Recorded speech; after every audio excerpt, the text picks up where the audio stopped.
இதோ சோழ மண்ணில் தமிழக வெற்றி கழகத்தின் வெற்றி தலைவரே, தர்மத்தாயின் தவத்தூரே, வருக வருக வருக.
நான் போன மீட்டிங்ல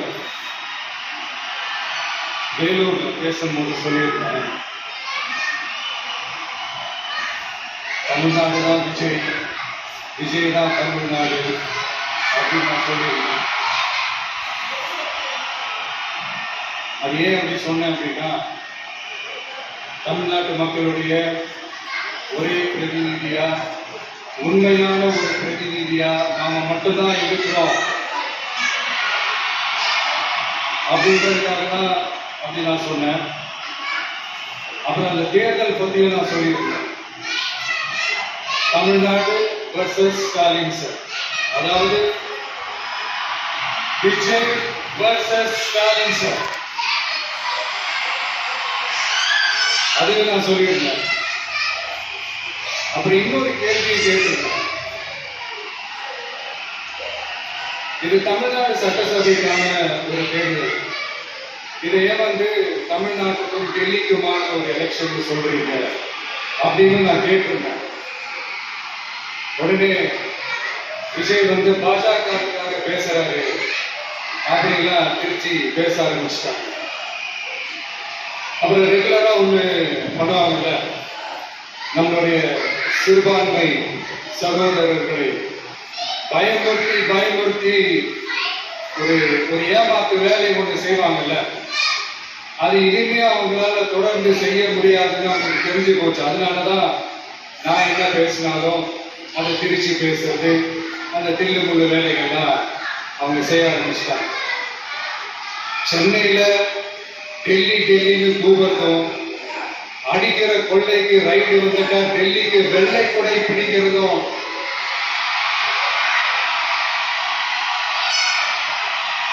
இதெல்லாம் யாருன்னு உங்களுக்கு நல்லா தெரியும். தமிழ்நாட்டை காப்பாற்றுறது திமுக தான், தமிழ்நாட்டை உழைக்க வைக்கிறது திமுக தான், இதெல்லாமே பண்றது திமுக தான், ஸ்டாலின் சார் தான். இதெல்லாம் ஒர்க் அவுட்டே ஆகாது பாஸ்.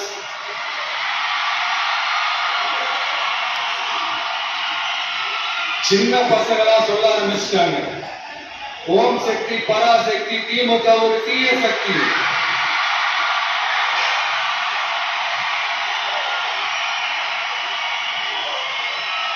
அதனால இந்த தமிழ்நாடு இன்னொன்னு ஒண்ணு சொல்றாங்க. அது என்னன்னா, தமிழ்நாட்டு அணி டெல்லி அணி தான். கிரிக்கெட்ல கூட தமிழ்நாட்டு அணியை டெல்லி அணியால தொட்டு கூட பார்க்க முடியாது.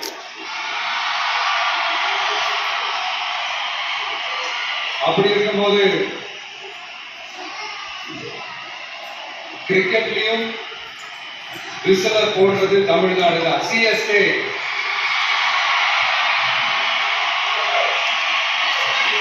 வரப்போற எலெக்ஷன்லையும் விசில போட போறது நம்ம டிவிகே தான். தமிழ்நாடு தான் டிவிகே தான் தமிழ்நாடு. இந்த அணி அந்த அணி டெல்லி அணி இதெல்லாம் அனைத்தும் உடைஞ்சி நொறுங்கும். டிவிகே அடிச்சு நொறுக்கும்.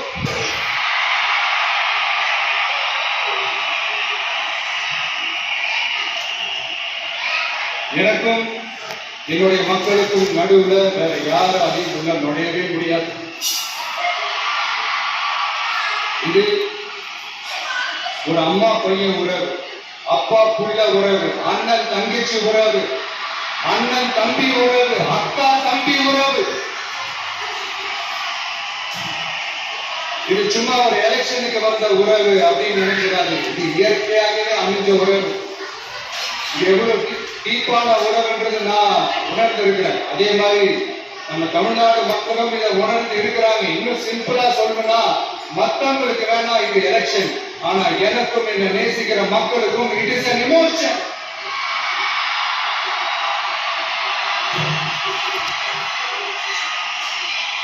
And it is not an ordinary emotion. It is a powerful oceanic emotion. இப்படி இருக்கும்போது வீட்டுக்கு வீடு விஜய், தமிழ்நாட்டுக்காக விஜய், வெற்றி பேரணியில் தமிழ்நாடு, இது எல்லாமே 100% இந்த எலெக்ஷன்ல அது ப்ரூவ் ஆகும்.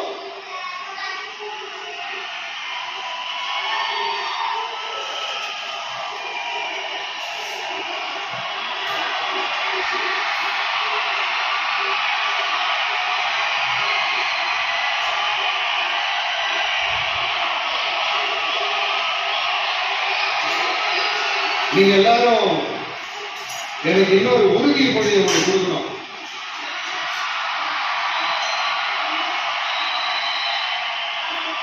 ஊழலற்ற உண்மையான சமூக நீதியை நிலைநாட்ட நம்ம ஆட்சியை அமைப்பீங்க தானே? உங்களை தான் கேட்கிறேன், நம்ம ஆட்சியை அமைப்பீங்க தானே? இந்த விஜய்க்கு ஒரு வாய்ப்பு கொடுப்பீங்க தானே? உண்மையிலேயே கொடுப்பீங்க தானே? இந்த விஜய நம்புறீங்க தானே? ஒவ்வொரு வீட்டிலையும் விசில் சத்தம் கேட்கும் தானே? அந்த விசில் சத்தம் ஒவ்வொரு பூத்திலையும் புயலா ஒலிக்கும் தானே? Thank you thank you thank you.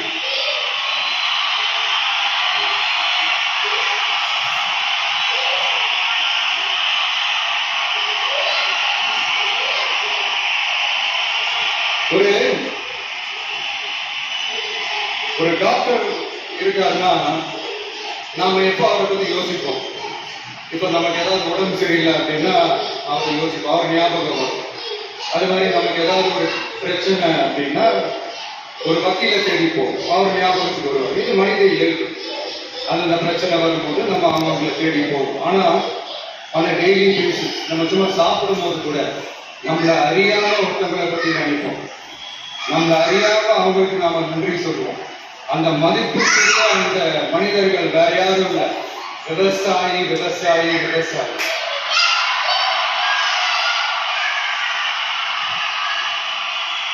அவங்க பார்க்கறதுக்கு வேணா சாதாரணமா இருப்பாங்க, ஆனா அவங்க சாதாரணமான மனிதர்கள்லாம் கிடையாது. இந்த உலகத்தையும் மனிதர்களையும் படைச்சது கடவுள்னு சொல்லுவாங்க, ஆனா அந்த கடவுளுக்கு படையல் போடுற உயர்ந்த மனிதர்கள் தான் நம்ம விவசாயிகள்.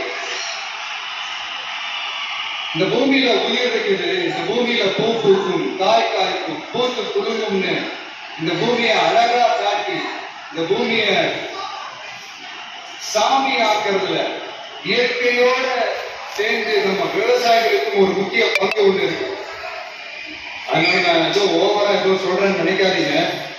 எனக்கு இந்த அடுத்த ஜென்மம் மறுபிறவியை பத்திலாம் எனக்கு தெரியாது. அது உண்மை அப்படின்னா அடுத்த ஜென்மத்துல நான் ஒரு விவசாயி குடும்பத்துல பிறக்கணும்னு ஆசைப்படுறேன்.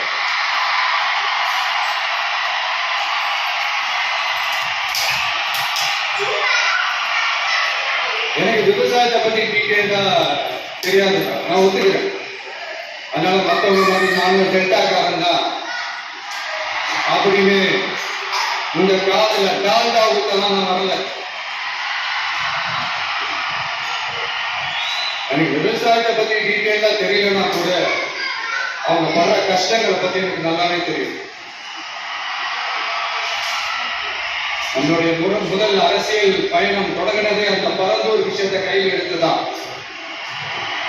அதனால நம்மளுடைய ஆட்சி அமைஞ்சதும் தீர்க்க வேண்டிய முக்கியமான பிரச்சனைகள் நம்மளுடைய விவசாய பிரச்சனைகளும் ஒண்ணு. முதல்வர் அவர்களுக்கு இந்த மாதிரி நீங்க அது செஞ்சுட்டேன் இது செஞ்சுட்டேன் அப்படின்னு நிறைய பெருமையா சொல்லிக்கிறீங்களே, ஒரு அடிப்படை ஒரு பிரச்சனையை பத்தி ஒரு பேசுவோமா? கொஞ்ச நாளைக்கு முன்னாடி ஐநா சபை ஒரு ரிப்போர்ட் ஒன்று வெளியிட்டிருக்காங்க. அது கூட தினத்தந்தி நியூஸ்ல கூட வந்துச்சு. உடனே கூகுள் பண்ணி எதுவும் தேடாதீங்க, உங்க ஏஜென்சி வச்சு எதுவும் சர்வே எடுக்காதீங்க. எதுக்கு உங்களுக்கு சிரமம்? நானே என்னன்னு சொல்றேன். தண்ணீர் திவால் அப்படின்ற அந்த தலைப்புல தண்ணியே இல்லாம திவால் ஆக போகுது அப்படின்ற அந்த கட்டுரை படிக்கும் போது உண்மையிலேயே மனசுக்கு ரொம்ப பகிர்ந்து இருக்கு. இந்தியாவிலேயே அது முக்கியமா நம்ம தமிழ்நாட்டில் இன்னும் கொஞ்ச காலத்திலேயே தண்ணியே இல்லாம திவால் ஆக போகுது. அதுக்கு காரணம் நிலத்தடி நீரை பாதுகாக்காம விட்டதுதான் காரணம். மண்ணையும் மணலையும் கொள்ளையடிச்சு அப்படின்னா வேற என்ன நடக்கும்? மலைகளை மூடினா பின்ன வேற என்ன நடக்கும்? கனிம வளங்களை கொள்ளையடிச்சா பின்ன வேற என்ன நடக்கும்? இந்த மணல் கொள்ளையில ஈடுபட்டவங்கள மேல நீங்க சரியா நடவடிக்கை எடுக்கலன்னு அது போதுமானதாக இல்லை அப்படின்ட்டு சென்னை உயர் நீதிமன்றம் சொல்லிச்சே, மறந்துட்டீங்களா? இந்த மணல் கொள்ளை, கனிம வள கொள்ளை, இதுக்கெல்லாம் காரணம் மணல் மாஃபியா குரூப் தான் மதுரை உயர் நீதிமன்றம் அந்த கிளை சொல்லிச்சு. அதை மறந்துட்டீங்களா? இந்த மணல் மாஃபியா குரூப் ஆதரவு அளிக்கிறது யாரு? உங்க திமுக கவர்மெண்ட் தானே. அது இல்லைன்னு சொல்ல முடியுமா? அவங்களோட டீலிங்ல இருக்கிறது யாரு? நீங்க தானே. அது இல்லைன்னு சொல்ல முடியுமா? தண்ணி திவாலாக போகுது, மணல் திவாலாக போகுது, கனிம வளம் திவாலாக போகுது. மொத்தத்துல உங்க ஆட்சியில தமிழ்நாடு திவாலாக போகுது. கடன் மேல கடன் வாங்கிட்டு உங்க கவர்மெண்டே குப்புரட்சி படுத்திக்கிச்சு.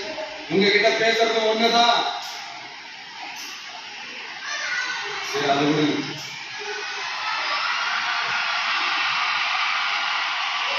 நம்ம விவசாயிகள் கஷ்டப்பட்டு விளைய வச்ச அந்த நெல்லை தான் மழையில நினைச்சு வீணா போச்சு. டெல்டாக்காரன்னு சொல்லிக்கிற நீங்க அதெல்லாம் கவனிச்சீங்களா?